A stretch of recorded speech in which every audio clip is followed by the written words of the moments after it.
Hello, everyone. Welcome from Alliance Magazine in London.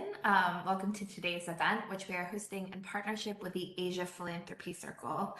Today, we're going to be talking about the future of Asian philanthropy and also what Asia could look like in 2050, based on some research that Asia Philanthropy Circle has recently released. We're very excited about this conversation. I'm Ella Karuhi, the digital editor at Alliance, and I'm going to be moderating today's event. And before we get started, just a few housekeeping notes for everybody who's tuning in. You can go ahead and say hello in our chat, which you should be able to access by clicking on the chat bubble on the right-hand side of your screen. Later, we'll be taking questions from the audience for a Q&A, so if you have any questions that you want to ask our panelists that you're thinking of as they're speaking, make sure to put them in the chat and we will do our best to get to them during the time we have. You can also join the discussion on Twitter with @AllianceMag and using the hashtag Future of Asian Philanthropy. And if you didn't catch all of that information will be at the bottom of all of our slides, the Alliance's Twitter and the hashtag. Everyone who's attending this event today is entitled to a 20% discount on any Alliance subscription using the code EVENT23. An Alliance subscription gives you access to exclusive subscriber content, 4 issues of the magazine a year, and free access to all future events. You can find a link to our subscription page in the chat now, and we'll also be following up by email after this event with the offer, as well as a recording of the webinar, and both of the reports that we're going to be discussing today from Asia Philanthropy Circle. So this is the Future of Asian Philanthropy Reports, Volume 1 and 2. So you'll be able to get all of that after the event. And finally, a word of thanks to our partner today, the Asia Philanthropy Circle. And our panel, we're going to be exploring the ideas in their 2 recent reports on the future of Asian philanthropy that look at scenarios of Asia in 2050, as well as strategies for a better future. Now, I'm delighted to introduce our expert panel, which includes Laurence Lien, the chairman and acting CEO of Asia Philanthropy Circle, Pritha Venkatachalam, the partner and co-head of Asia and Africa at the Bridgespan Group, Elizabeth Knupp, the regional director in China at the Ford Foundation, and Watinan Perisic, advisor at Teijai.com. We're honored to have all of you with us today, with a special thanks to everyone for navigating time zones to join our conversation. And I'd like to begin today's discussion with an introduction from Laurence, who's going to share a little bit more about Asia Philanthropy Circle's research. So Laurence, over to you. Thank you, Erica. For those of you who are not familiar with me, I am Laurence Lien, one of the co-founders of APC, which we started in 2015 as a membership-based platform for philanthropists around the region to learn and collaborate. So part of our work is to shape a regional vision for the sector. So naturally, we get asked, what is Asian philanthropy and how is it different from elsewhere? We answer this question by answering another one, what will Asian philanthropy be like in the future? I have to stress we're not competing with other regions to develop a better model. It's just that we think that the context for philanthropy is very different in Asia, and then that's why the philanthropy will also be different. But so next slide. Yeah, these 2 publications, right? The volume 1 is the scenarios, the 3 driving forces plus a combination of these driving forces to form the 4 scenarios. And of course, after the scenarios here, we have to answer the question, so what? So volume 2 is the strategies. These are not prescriptive, but rather a suggestion starter, sourced from over 30 philanthropy practitioners across the region, 3 of whom will be on the panel today. Next slide. I will urge all to read the report, and I'll do the reports absolutely no justice in the next 3 to 5 minutes.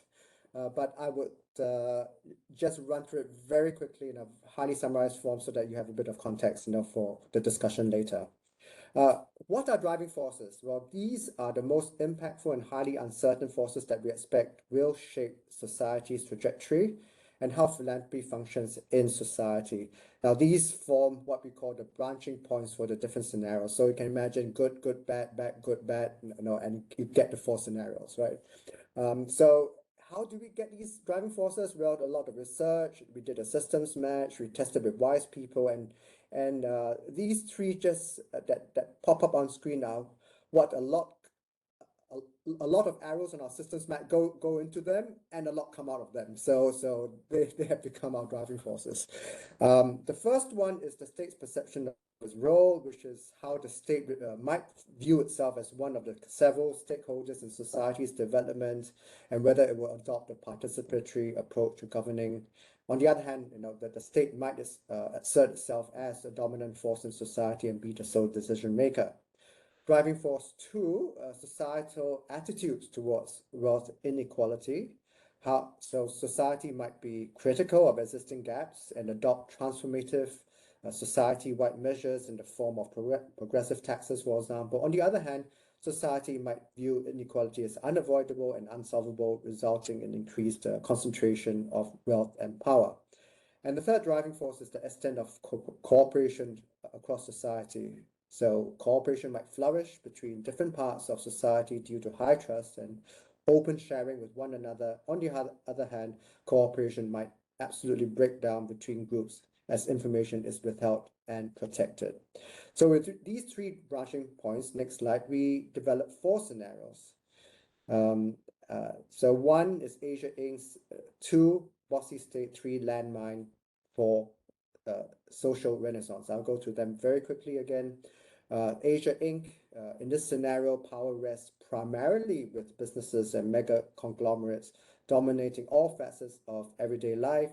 And in this hyper-capitalist society, the public lacks individual agency, and many turn to the virtual world for hope and leisure. Practical and innovative solutions are widely appreciated by society, but these are more mere band-aid solutions with issues being kicked down the road. This is the world of the survival of the fittest. The second scenario is bossy state. Here, the government is dominant and hyper-efficient in leveraging surveillance and data. It believes itself best equipped to make decisions for the nation's success. And the state is described as pragmatic authoritarianism or authoritarian. Citizens are vocal supporters of the nation, urged on by government propaganda because the government controls all media and information. Three is landmine, and the nation is fractured with the government and people constantly at odds, while factions scramble for resources. There's a lack of stability and investment, public institutions crumble, economic growth is sporadic, and long-term issues are ignored in favor of local short-term interests. So society is in a state of gridlock, and this is the world of tribalism. And fourth is our, every set of scenarios has a good scenario, and this is the social renaissance. So the society has become more cohesive and comes together to actively strive to enhance equality and communal well-being, and there's a strong sense of community ownership and economic paradigm that prioritizes prosperity and well-being. So there are real leaders here, and it's a state of ethical economy. So what you can see is that you can have three driving forces, but they result in very, very different scenarios. So next slide. So what is the role of philanthropy, right? And I won't go through the second, the future-based strategies. I urge you to read our report too. But here in this report, we see how philanthropy can grow as a positive and impactful force. But I just want to point out that we have we have looked at the three driving forces plus a fourth area, which is philanthropy practices that cuts across all the driving forces. Usually in scenarios, we don't think we can influence driving forces. They are external to us, but we think that philanthropy can play a role in really shaping the driving forces because they can result in very different scenarios that we have seen.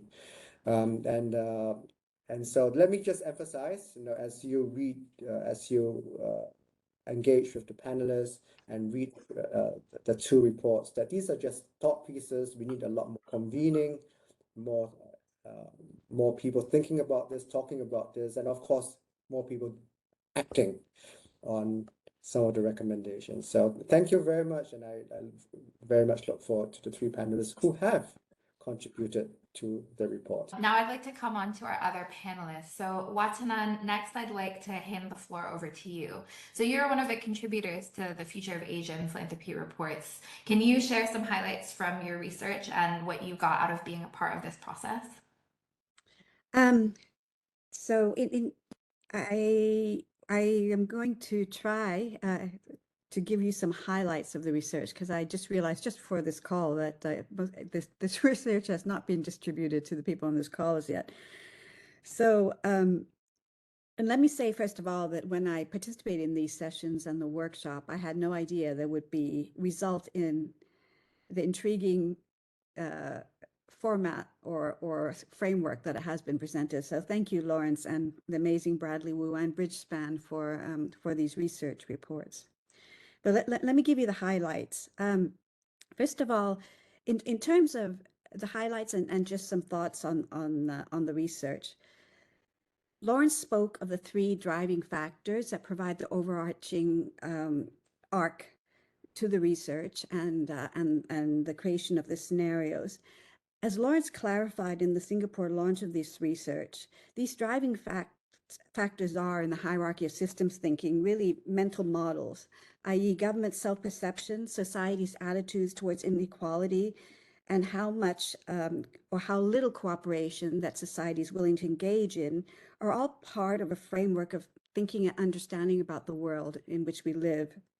And these mental models will shape how society sets its priorities, what types of roles different actors in society should take in achieving these priorities, and the way in which they fulfill these roles, collaboratively or not.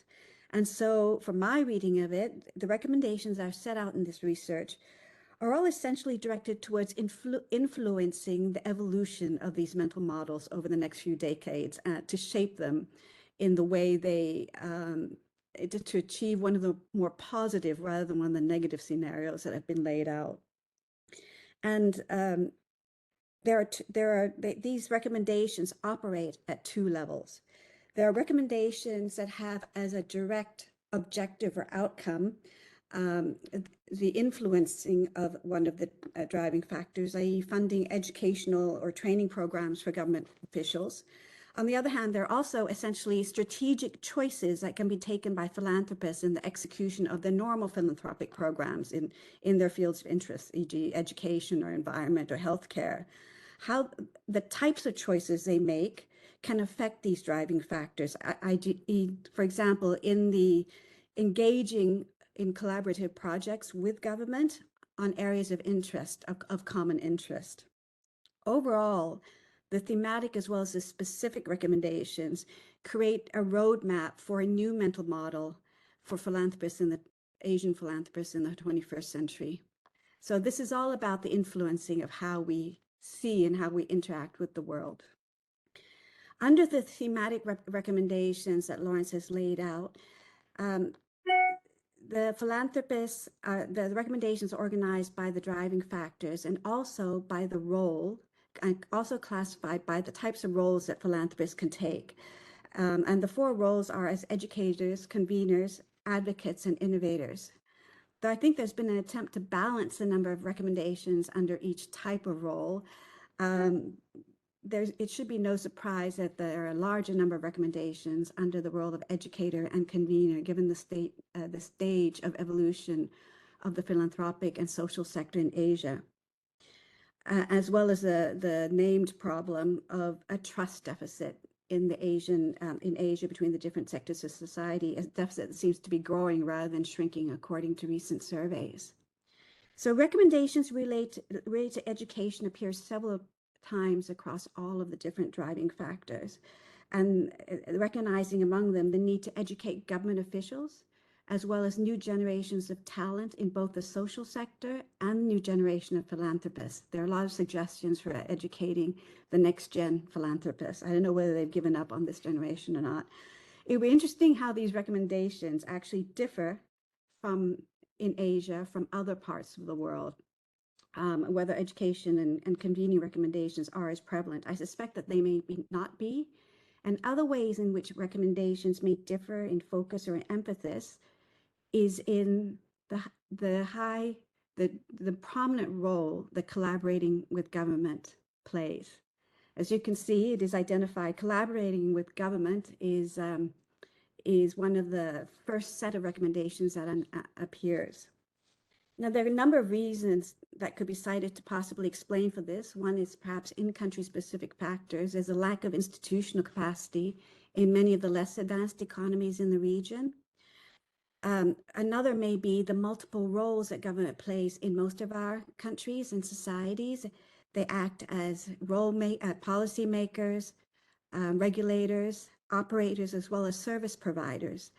And while this recommendation for collaboration may recognize the pervasive influence of government, it may also be a recognition of the limitations of government continuing in these roles, in these multiple roles, given the magnitude of problems that we're facing currently, fixing educational and health care systems, as well as problems that are looming in the future, such as aging populations and climate change.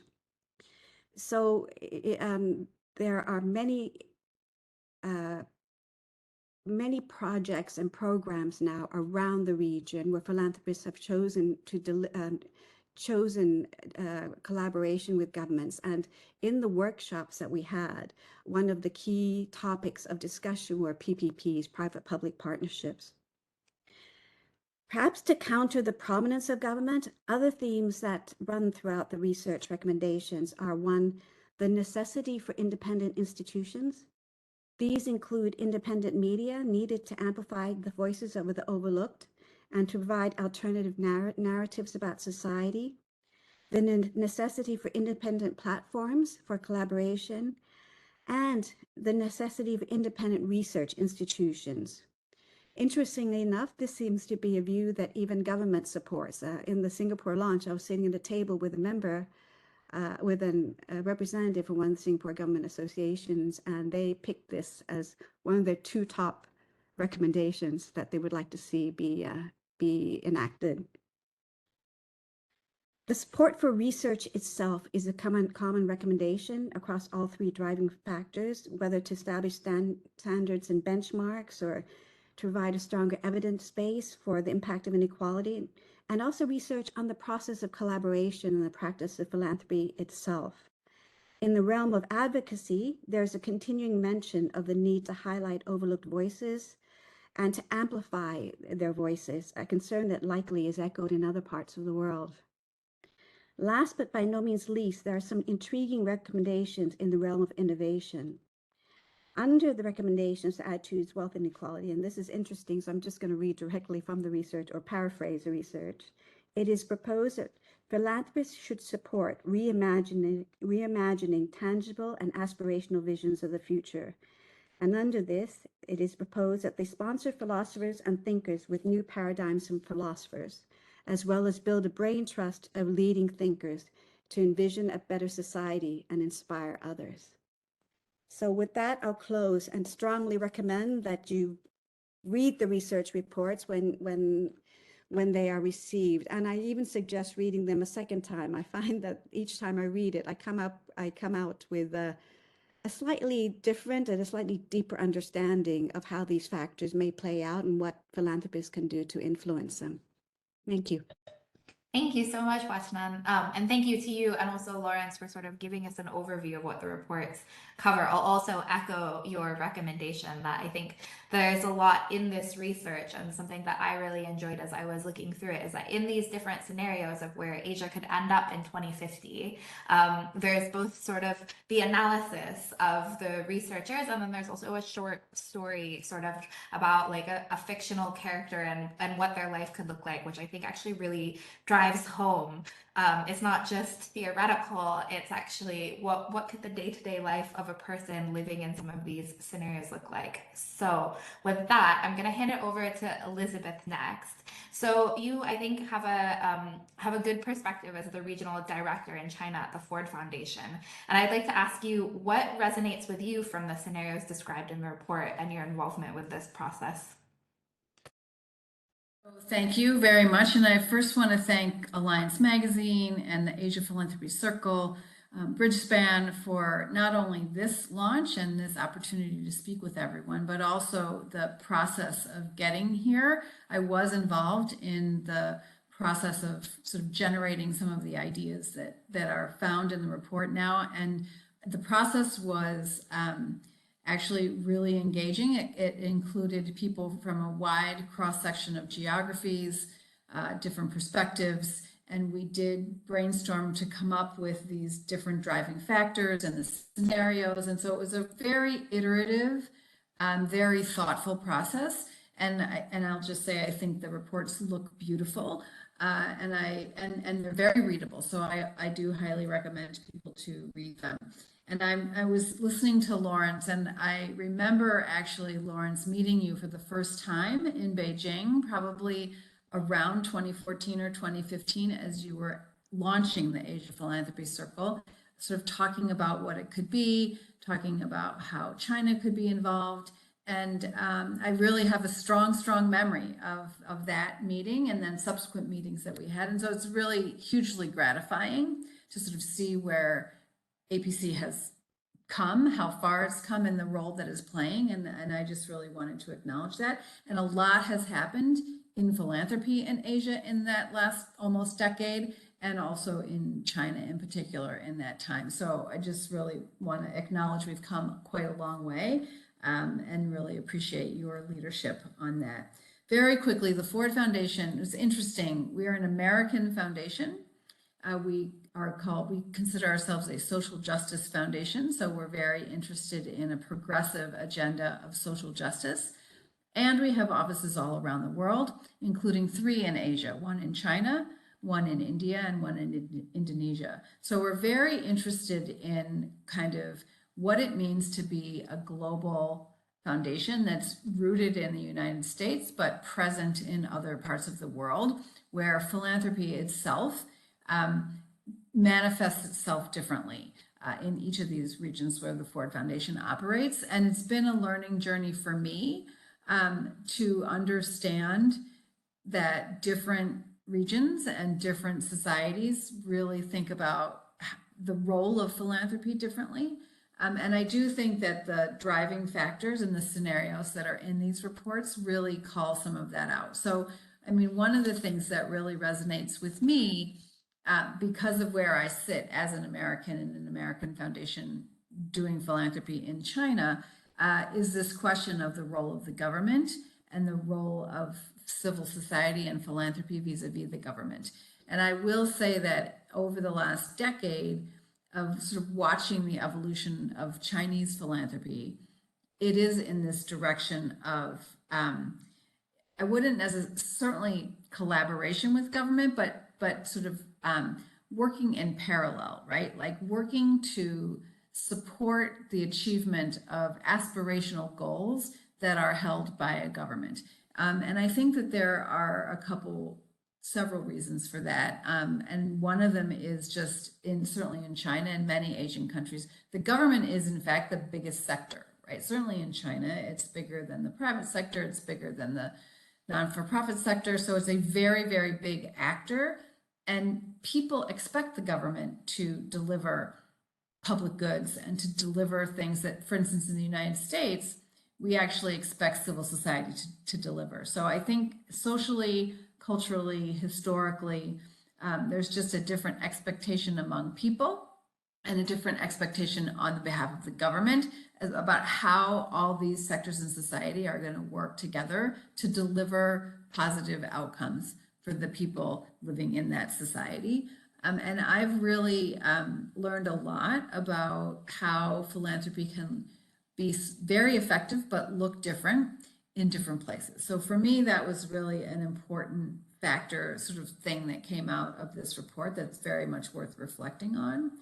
I do have a question about what happens when there are people whose voices are not easily heard in a situation, in a system like that. And there is this reflection that one of the roles of philanthropy is sort of drawing out the voices of those who are less heard.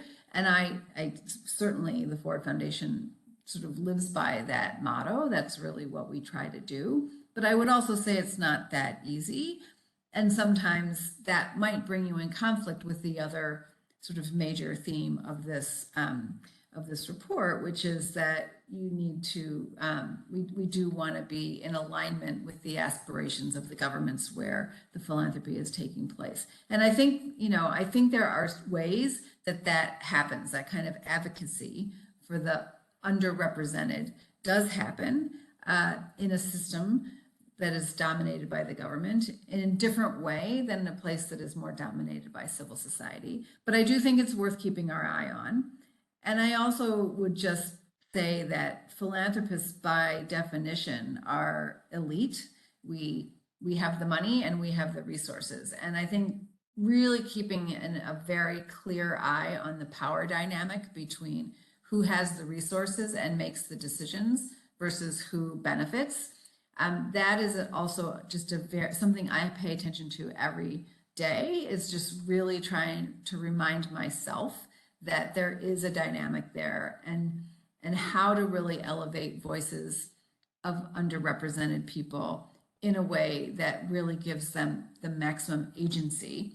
I think takes some thinking and some sort of constant paying attention. So I would say those are kind of a couple of the pieces that resonated for me. I don't want to take up a lot of time because I'd love to hear some Q&A. By the way, the chat is filled with just incredible people at amazing organizations. So I'll stop here and pass it to the next speaker, because I'd love to hear from the audience, because it really is an amazing collection of people. So hello to all of you, and thanks. Thanks so much, Elizabeth. And thanks for sharing those thoughts. I'd really like to come back to a lot of those a bit later. But before that, we're going to hand the floor over to Pritha. So if I can ask you maybe to address the same question that we put to Elizabeth. So from your perspective, you're the partner and co-head for Asia and Africa at Bridgespan. What resonates with you from the report scenarios? Thank you, Elika. And like the other speakers, I'm totally humbled by this awesome audience we have and the vast collection of organizations from both civil society, academia, as well as philanthropy. So I am hoping for a rich discussion. A huge thanks to APC, Laurence and team for having initiated this process. As I was half jokingly telling Laurence when we started this and started with the 3 driving forces, like I couldn't really see where we're going to end up. We obviously had different views around the table as he convened a range of experts in a workshop.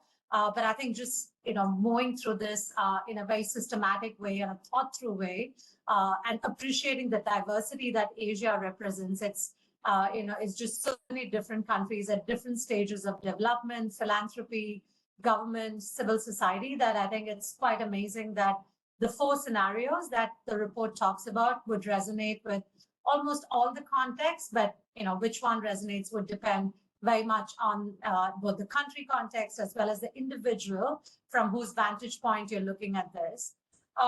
Your specific question of what scenario resonates with me, I do think genuinely, given the diversity of nations and the diversity of socioeconomic political context, that there are elements of all 4 that I think would be true of 2050 Asia. But I think what I hope, and part of this is very wishful thinking, I'm a very glass half full person, is the scenario 4 on social renaissance. And the reason I say that is, whilst of course you look at national or regional forces, then you could see, as I mentioned, strong elements of Asia Inc. or Bossy State, and maybe in 1 or 2 instances, lesser, thankfully, landmine. But the moment you go to subnational level, and a lot of the work that Bridgespan does across countries, we now have an office in Singapore serving Southeast Asia, and in India serving South Asia. A lot of our work at the local level or subnational level shows the strong power of community ownership, community cohesion, and social capital. And I'll very quickly talk through an example that for me personally was a pivotal moment. With some funding from the World Health Organization, we undertook some work during the pandemic, looking at community engagement in the slums, which are called urban informal settlements in other countries, but slums in the Indian government policy context. in Mumbai, where the COVID pandemic was spreading quite rapidly, and it was quite uncontrolled for the first couple of months of the pandemic. And most of the donors and government came to the support of these communities in the urban informal settlements through providing food aid. And initially, while the government and philanthropy role was to provide cooked food and dry ration to these communities, where literally these urban poor people were standing in a queue with their plates to get basic food, given their livelihoods were thrown out of gear during the lockdown. And when we interviewed the community representatives, women, youth, as well as adolescent collectives there, the biggest thing we heard was the loss of agency and a loss of dignity, and the need for the government and philanthropic forces to actually recognize them not just as communities in need, but communities as assets and what they bring to the table. And similar to what Elizabeth was talking about, giving voice to the most vulnerable and marginalized, the same programming in phase 2 of the pandemic was through providing community kitchens, where the local urban people came together, cooked their own food, and some of the local transporters actually took the food to each huts or hutments in the urban slum to distribute them to the elderly and some of the disabled persons there. So the same intervention by government and philanthropy, when it was done from a very national top-down perspective as food aid, quote unquote, when it was very community-led or social capital-led, became community food kitchens. And for us, that was just such a powerful capture of what social renaissance can look at, but not really be at crossroads or cross purposes with a bossy state or indeed, a powerful private sector. So I just wanted to leave that kind of story behind for all of us to think about as we look at the scenarios to see how do we really unleash the power of good for 2050 Asia. Thank you so much, Pritha. And also interesting and encouraging to know that the scenario that resonates the most with you is the last one, which is the one that sort of predicts like a flourishing of society and social cohesion. Because I think also a lot of our attendees felt that based on the results of the poll. So it's nice to have some hope in our chat today. So thank you to all of our panelists. We're gonna turn now to a Q&A. So just a reminder to everyone who's attending, if you have a question for our panel, go ahead and put it in the chat and we'll do our best to get to it. And if I can ask all of the panelists to turn their cameras on now and we'll turn to the Q&A together. So the first question I think I'm going to start with Laurence. I'm going to put this to you and then maybe the rest of you can jump in. These driving forces that the report has identified, which are attitudes to wealth inequality, the state perception of itself, and attitudes towards societal cooperation, are expected to shape Asian society. What driving force is of greatest concern for you, and what is philanthropy currently doing to make a difference? Well, it's hard to say which of your kids are your favorite child. They're all important, but I think oh God, my Siri said Siri doesn't know how to respond to it. But I think the one that we struggle with because we are in Asia is the state perception of itself, right? I think that's more than the others, because I mean we are always in many of our contexts, struggling to find that complementary role as collaborative government, and yet and in many cases, wanting to that there's a fair bit of tension, I would say, between the civil society, philanthropy sector, social sector, and the state, and a lot of us want a better relationship, and it is challenging. And so I mean, we had a bit of a focus. I mean, I have myself a bit of a focus on that driving force, and as well as the recommendations. Thanks, Laurence. I wanted to put this question to the other panelists. So what driving force is of greatest concern for you, and what do you think philanthropy is doing or could do to make a difference? I can go next. The Ford Foundation puts as its primary mission the elimination of inequality, or certainly the reduction of inequality. And we think about it in a pretty intersectional way. So it's not just economic inequality, although that's a big part of it, but it is gender, racial, and ethnic inequalities. It is political inequalities, who has voice, who doesn't, and really trying to think about the most marginalized people generally have some intersection of one or two or three of these, what we call the drivers of inequality. We also think about dominant narrative as a driver for inequality. Stories like, you know, you just have to pull yourself up by your bootstraps and then you can, you know, have social mobility, or stories like that every society has, that we tell about ourselves, that define who is worthy and who isn't. So I think that, you know, for me, it's stories like that that get embedded in kind of how societies think, that then determine some people benefit in societies and others don't ultimately. So I think that one really important area, and this comes out in the report actually, when we're talking about independent journalism and other forms of media, filmmaking, is really trying to shape a narrative in a society that really says that everyone is equally worthy of the opportunity, of the ability to succeed, of the access to the resource, whatever it is, so that we can all begin to think about each other in an empathetic way. And I think that that's harder than it sounds, particularly in today's kind of social media world. But I think it's really important to try. And I think philanthropy has the freedom and to sort of put their resources in places that aren't necessarily needing to make money, but are needing to shift sort of things in society. And I think we have that privilege and obligation.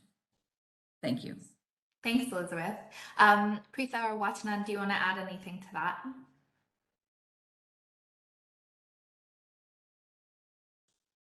I can go next. So I think for me, all three driving forces manifest, but the wealth inequality is what strikes me the most, particularly given the pandemic, where the inequalities just got significantly exacerbated.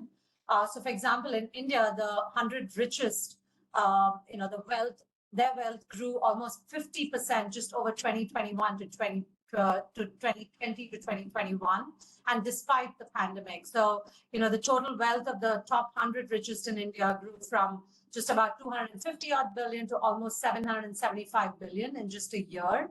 Of course, a lot of this was driven by different forces, but if you compare that with so many of the poor who were just thrown out of employment, basic livelihoods, food and shelter, I think that contrast was just so stark. And I'm just struck how even in economies like the US, hardly, while there are agencies like the Giving Pledge and others, but hardly 1% of the actual pledge is being given for a good cause. And of course, one can talk about interventions even earlier on through progressive taxation, et cetera, like the report talks about. So I think a lot of the work that we do at Britspan is to encourage philanthropists to move sooner and to give in a way that is impactful, but not to wait on the sidelines, but even to begin through collaborative philanthropy, which, for example, is really taken off in a better way in the face of the pandemic. So there are just so many opportunities to not look at the bigger constraints, but to learn while you're actually working with other philanthropies that have been in the sector or in the field for much longer.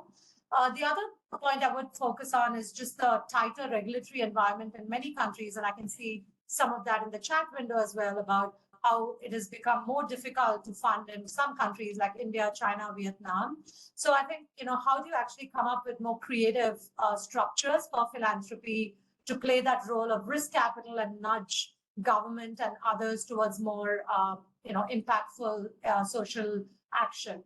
And, some initiatives like, proximate funding, grow funds that have been set up in the Indian context are great examples, because, while philanthropists have contributed to a lot of sectors, they might need to think of new ways to give in the next kind of 5 to 10 years. So I know how philanthropy remains agile, but also looks at more trust-based giving is really critical in my mind to address these driving forces. Absolutely. Watanan? Sure, I would agree with the other two ladies that attitudes towards wealth inequality is the biggest one for me, because I feel that in Asia, many of our societies have already have a historical tradition of inequality that has resulted from cultural backgrounds, even formal caste systems, religious precedents. And when you layer this century's capitalist or free market or whatever systems inequalities on top of it through the massive creation of wealth, it means that in many of our countries we're living in countries where the extreme ends of those of these inequalities are like living in different civilizations or different centuries. And I don't think it's sustainable, particularly against the other global narrative that has been running in the past decades of human rights and democracy and all of that. It's a stark contrast to the ideals that the global ideals that are espoused by things like the SDGs. So I think this leads to inevitable societal tension, and whether we're willing to do something about it depends on our attitudes towards it. So for me, that, and this is for all sectors of society, government, the private sector, including philanthropists, and even the social sector itself. So I feel that that is the most important factor for me. Definitely. Thanks so much. The next question came from someone in the audience who asked, does states see philanthropists as competing centers of power, and is that complicating the relationship between philanthropists and NGOs? So Elizabeth, I know you were talking about in your remarks, philanthropy is elite, that has a lot of power, and I was wondering if you could maybe take this question from that point of view. So it's a really good question. And I would say, in my experience, governments, well, how shall I say? I do think that the relationship between the sort of government and philanthropy in different countries is probably going to manifest itself differently. And there's one scenario in which any independent power base of any kind is not going to be welcomed by the existing power, right? And so that's one way that things could evolve. I think a more likely way is really what's highlighted in this report. In different countries and different contexts, the degree to which the philanthropists can align themselves to help provide the aspirational outcomes that a government itself hopes to achieve. It really ends up, I think someone mentioned this earlier, governments, even the biggest government, there's gaps between what they can do and the sort of the last mile of delivery to people, to communities. I mean, there's a lot of space in that sort of gap between what the government wants to be able to do and what it's capable of doing, and then the role that the society plays in filling that gap. And I think when it works well, then that's everybody is kind of playing their role and the societies are benefiting. I don't think philanthropy is probably ever big enough in any country to really be an alternative power center to the government, probably. I mean, I can't think of every country, so maybe there are some places where that might work, but and philanthropy is very diversified, right? There's thousands of foundations and they don't all work in concert, right? And there's many high net worth individuals and they don't work in concert. So they're all playing a kind of a disparate small role. I mean, I think this is another thing that comes out in the report, the degree to which philanthropists can crowd in other philanthropists and other money to sort of bring more resources to bear on whatever the issue is that's needing to be addressed. I find that collaboration among philanthropists is a lot more difficult than I imagined that it would be when I first got into philanthropy. It's kind of hard to get aligned. The intentions are there, but the sort of it just ends up being much more difficult than you would think. So thanks for that question. Thanks. Very interesting. I want to put the next question to Pritha, because you were just talking about trust-based philanthropy and sort of other models of funding. So Shama in the chat asks, with the movement towards participatory governance and shared governance of stakeholders advocating shifting power, how are you seeing these sorts of processes unfolding in the Asian context? I think there are some winds of change. So it's interesting because some of the more collaborative participatory forms of both democracy as well as participatory forms of philanthropy existed from decades ago, but were just never spotlighted, in kind of national and global fora. And if you go down to the local level, there are so many examples of community-led education programs, community health programs. I think in the chat window, I saw a message about local community resources for programming in the Philippines. We have many such examples in South Asia as well. But I do think that, as philanthropy's grown bigger in many countries, and a lot of the international philanthropies have worked across multiple regions, the focus on community philanthropy has been counterbalanced by some of the bigger giving, which is, by nature, to some of the larger nonprofits and often programmatic. So I do see these two counter forces, and, the need for community-based giving and community-driven change is, I think, far more stark now in the post-COVID era. And I do hope that some of the lessons that the pandemic taught us will not be forgotten as people try to get to this new normal. I would also say that a big part of trust-based philanthropy for us is, giving holistically for impact, not just paying for programs. And as Elizabeth would know, like Darren Walker has been a huge champion of this, and Brisbane has been a partner, working with many foundations in the US and more recently in India, calling it the initiative of Pay What It Takes, which essentially is about having long-term, multi-year trusted relationships between philanthropies and nonprofit organizations, and investing in their stronger organizations, not just in programs. And we found during COVID that the financial resilience of a lot of these nonprofits, whether community-based or otherwise, was extremely poor. I mean, they had, many of them were actually at the brink of survival. And unless philanthropy thinks of impact more holistically beyond programs, I think trust-based philanthropy will just remain theoretical. Thanks so much, Pritha. So in the chat, Nishit Kumar has been asking a few questions about specifically, what will philanthropy in the world look like in 2050? So I wonder if I can put this one to Laurence. So some of the questions are, how do you see religion-related giving in 2050? Will tax benefits still be relevant for philanthropy? I'm wondering if in your research you sort of got into these sorts of questions. I didn't hear the other one. There's religion-related giving, and the other one was...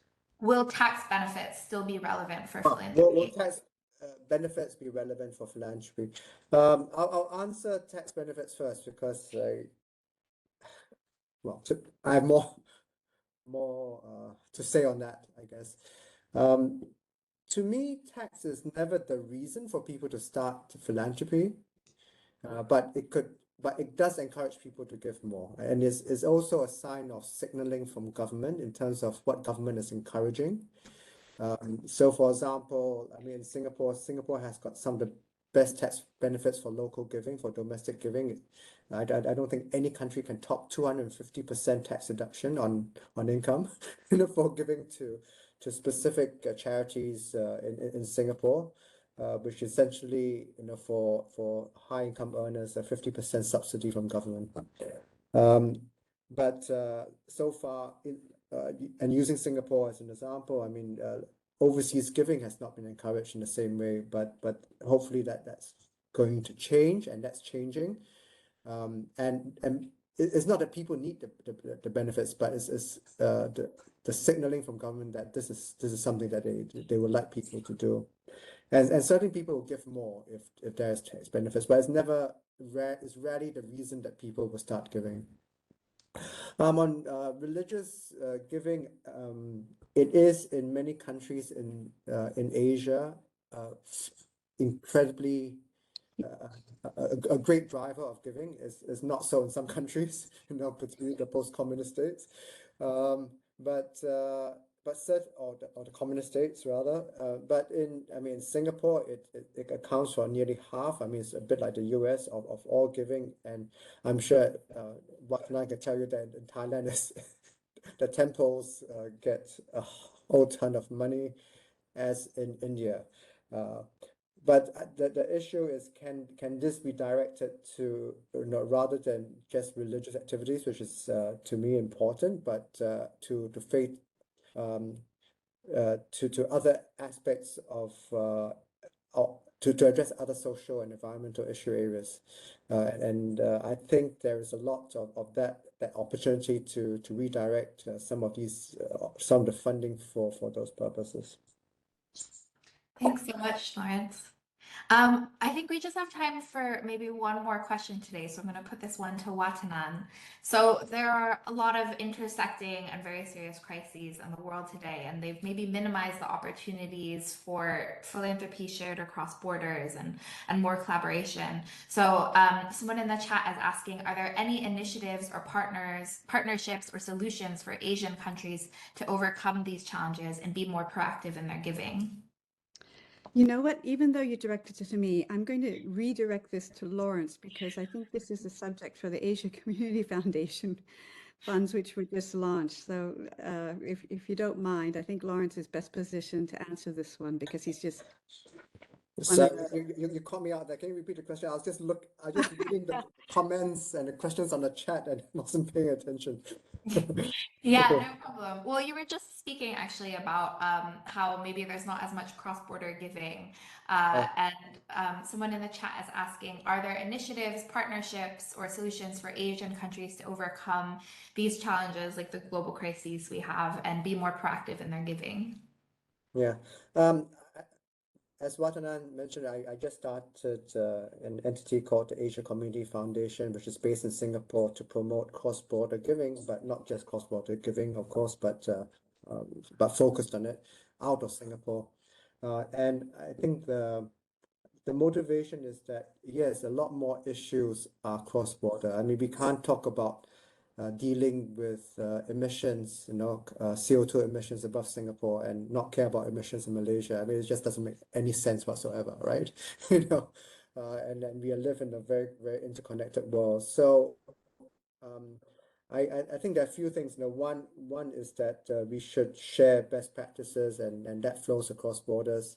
But two, I think that well-to-do countries, like Singapore, need to give, and need that our fate is tied to how countries around us develop. The next pandemic is going to start from likely a developing country, and it might quite probably from around us, because we know that zoonotic diseases, are particularly rampant in the tropics and in relatively impoverished areas. So it definitely is in our interest. But most countries are very nationalistic. This is by no means an easy thing to do. I think we just need to start with people who just care about making the greatest impact in the world, and not worrying, exactly who's whether it's their own countrymen benefiting or not. And I think there are enough people, who are more willing now than ever before to work on a regional and global basis. I'll just add to that, so that I don't seem to completely be dumping Laurence with it.